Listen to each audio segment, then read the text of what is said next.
திருப்பனந்தாள்னு ஒரு ஊர் உங்களுக்கு தெரியும். அந்த திருக்கோயில்ல தாடகை பிராட்டி நாள்தோறும் இறைவனுக்கு பூமாலை சூட்டி போடுவாள். அந்த பூமாலை எடுத்துட்டு திருப்பனந்தாள் திருக்கோயிலுக்குள் தாடகை பிராட்டி வரா. இறைவன் அப்படி பார்க்கிறார். அவருடைய ஆடை, யாரு பிராட்டியாருடைய ஆடை அந்த பூமாலை போட போகின்ற போது அதுவா சரிந்துருது. சரிந்துட்டா மாலை கீழே விழுந்துரும். இதை கையை சரி பண்ணணும். அவளுக்கு அசிங்கமா போயிடும், அவமானமா போயிடும்.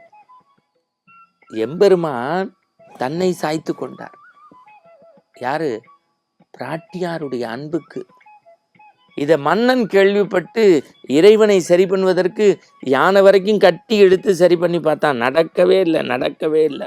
ஊர்ந்து உணவு தேடக்கூடிய எறும்பு இருக்கு பாருங்க, அது ஒரு கோவில வழிபட்டது.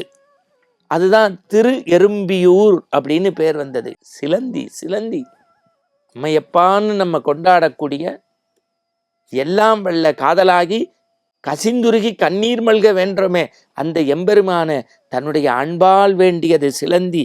அதுதான் மறந்துவிடக்கூடாது. திரு ஆனைக்கா.